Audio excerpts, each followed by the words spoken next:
Now, in the last episode, we talked about the 3 ingredients that you need to get in the top 100 and the biggest mistakes that keep most people from having a binge-worthy top 100 podcast. And in this episode, we're diving deeper into ingredient number 1, creating binge-worthy content. Or in other words, creating psychologically, subconsciously, hyper-effective content that get your listeners clicking play and listening through till the end of every single episode you publish. Welcome to Insider Secrets to a Top 100 podcast. I'm your host, Courtney Elmer. Let's make your business binge-worthy.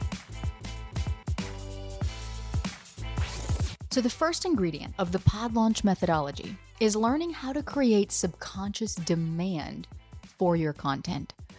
Because before you can successfully get more listeners listening to your podcast, you got to know how to create a show worth listening to in the first place. And you do that with ingredient number 1, the binge-worthy content formula. Because this is really about learning how to connect with your listener on a deeper level than most people are doing, to the point where they feel like you are in their head and you're speaking directly to them, which nurtures their trust in you as the expert. So what I'm going to do next is I'm going to show you how to attract the exact listener you want. Not only the person who is highly likely to be an ideal client for you, but someone who is willing to pay what you want to charge for your help and expertise to solve their problems. Because when you have a binge-worthy content formula in place, you're going to know exactly how to create content that subconsciously attracts new listeners to your show and gets them choosing your podcast over your competition. You'll know how to keep them listening till the end of your episodes and coming back each week to binge your content. And ultimately, the goal is to get those listeners in your DMs, onto your email list, asking, how do I work with you? Tell me, what are the next steps I need to take to get into your program, or to buy your course, or to buy your products? Now, here's the thing. If you don't get this right, you're going to experience some of the very common problems that most podcast hosts experience and don't know how to fix. So if you have a podcast that isn't growing, you might already be experiencing some of these problems right now.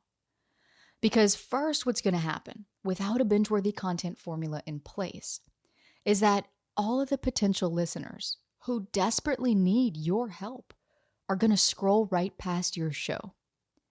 And the listeners that you do have won't convert to leads.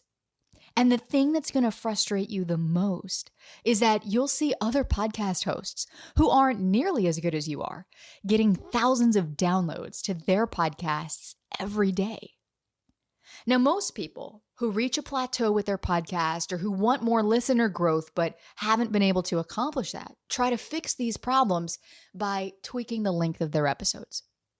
They make them longer, they make them shorter, or they tweak the episode structure. Or they try to give clearer calls to action, because obviously if the people aren't taking action, well, maybe the call to action isn't clear enough. Or they try to make their episode content more valuable. Why? Because these are all things we've been told to do by some marketer or industry standard along the way at some point or another. Have one call to action. Have clear calls to action. Tell people exactly what you want them to do.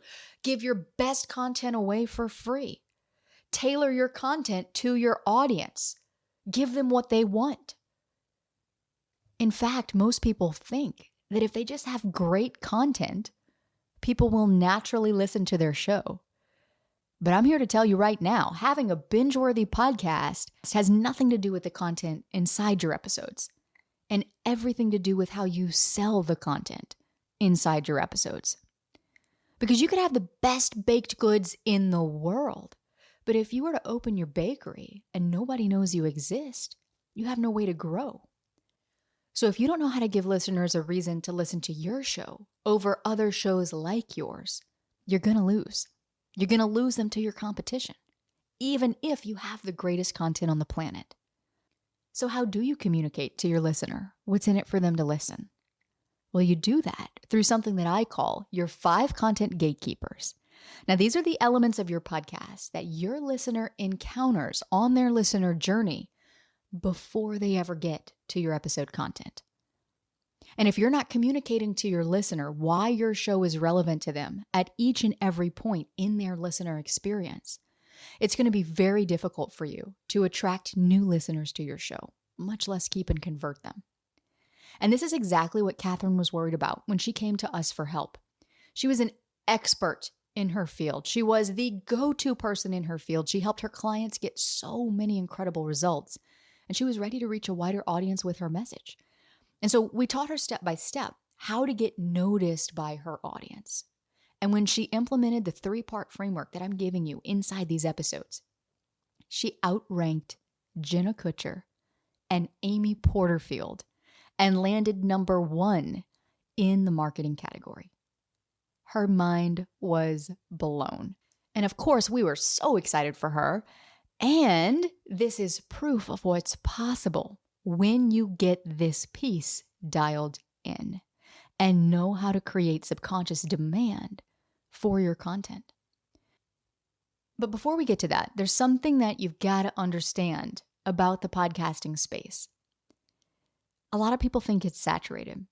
And it's true, there's over 3 million podcasts, but only 60,000 of those are what we in the industry call actively established, which means that they've been around for at least a year or more, and they've consistently released 1 episode or more every week.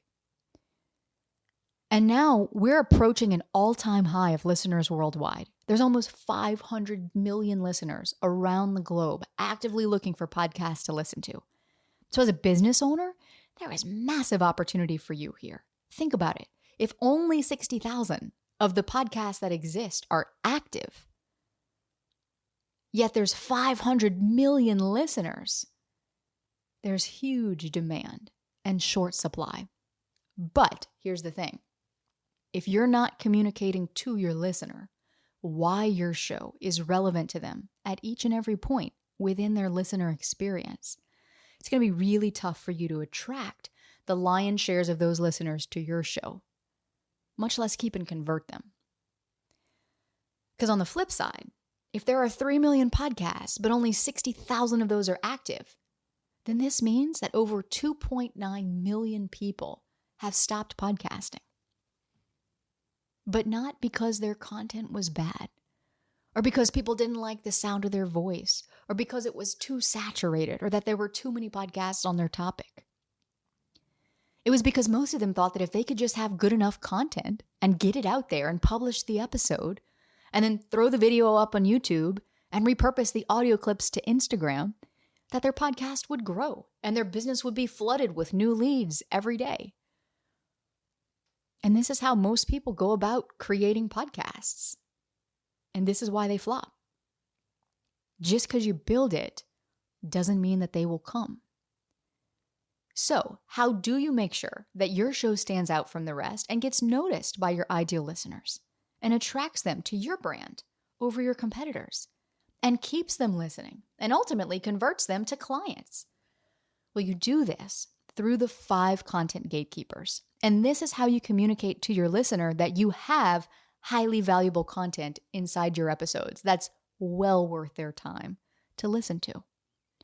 So what I'm going to do right now is I'm going to give you one way to make sure that you can get listeners clicking on your podcast over your competition, no matter what kind of podcast you have.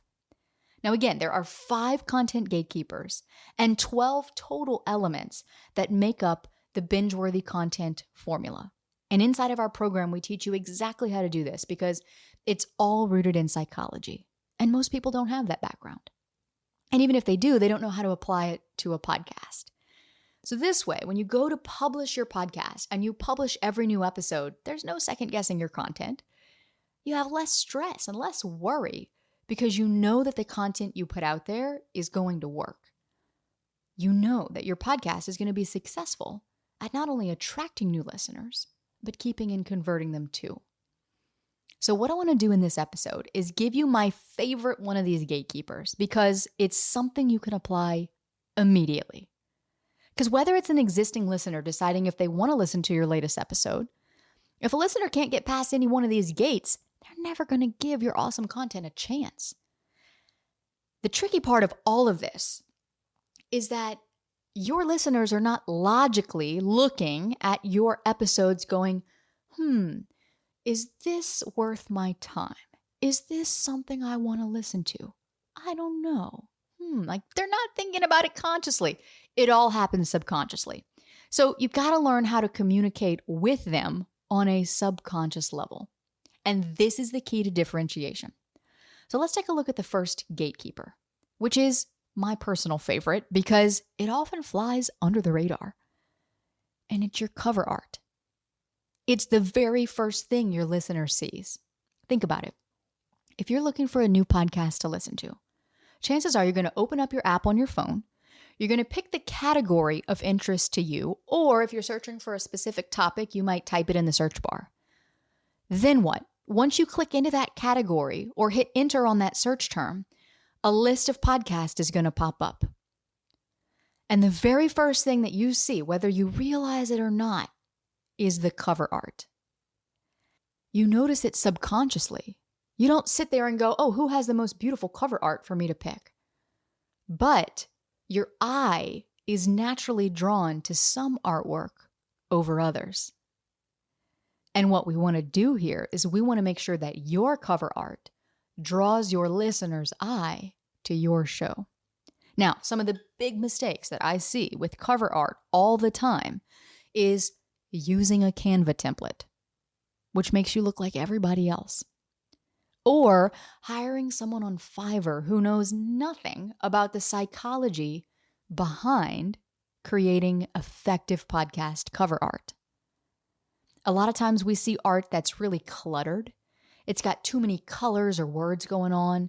There might be script. The text might be really small, so it's hard to read. Because think about it, you're only looking at this little bitty thumbnail on your phone, and your listener shouldn't have to squint to see what your podcast says.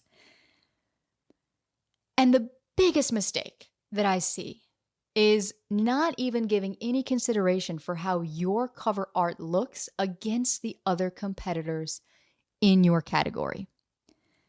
So we're going to do a little experiment right now. And if you have your phone out, what you can do is you can go type in Amy Porterfield or look up online marketing made easy. Now, Amy usually hovers somewhere within the top 10 of her category, which is marketing. And if you were to take a screenshot of the top 10 shows in that category and then look at them together on your screen, you would see all 10 of these little thumbnails. And if you were to squint your eyes and look at those images, there's a few things that you would notice. The first thing you might notice is that most of the colors of the top 10 shows in that category have really warm tones. We see a lot of yellow. We see a lot of orange. There's a lot of red, pink. There's a little bit of blue and some deeper colors. So like your deeper blues, your deeper blacks. But the majority of the shows, the cover art is really warm and it's really bright. But if you look at Amy, what's fascinating is that her show does the complete opposite. Her background is light. The color she's wearing is blue, but it's a light, cool blue. Her text is easy to read. The only warm color that we see is a little yellow box behind her name. And if you are looking at all of these thumbnails on your phone screen or your computer screen, what does her cover art do? It immediately draws your eye away from all the other cover art that you're looking at. Why? Because hers is different. So naturally, your eye is going to be drawn towards it. Now again, this all has to do with the science of human behavior, psychology. How are we communicating to our listener to pay attention to your show? It starts with your cover art. And if you're blending in because you look like everyone else, then it's going to be really difficult to draw their eye. So hopefully by now you're beginning to notice how these little bitty elements can make a massive difference. And it can be the difference between drawing someone's eye to your show versus your competition. And this is the first step to beginning to create subconscious demand for you and for your expertise and for your content. And this is just one of the 5 gatekeepers. Imagine what will happen when you have all 5 of them dialed in. Not only will people be able to easily discover your content, you're going to be able to create insane subconscious demand for everything you teach because you'll have their attention at every stage in the listener journey. But the real magic starts to happen when we begin to combine these ingredients together. So come with me to the next episode where I'm going to show you what happens when we combine your binge-worthy content framework with ingredient number 2, a launch and relaunch system. And we'll talk about exactly what you need to do to land in the Apple Top 100 charts in your category. Want to work with us to get your podcast in the top 100? Book a free strategy call and let's work together to map out a custom launch and growth plan for your show. Now look, this is the only place that you can get this kind of access to me and my team outside of our programs.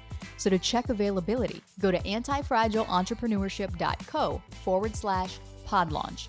That's antifragileentrepreneur.co/pod-launch.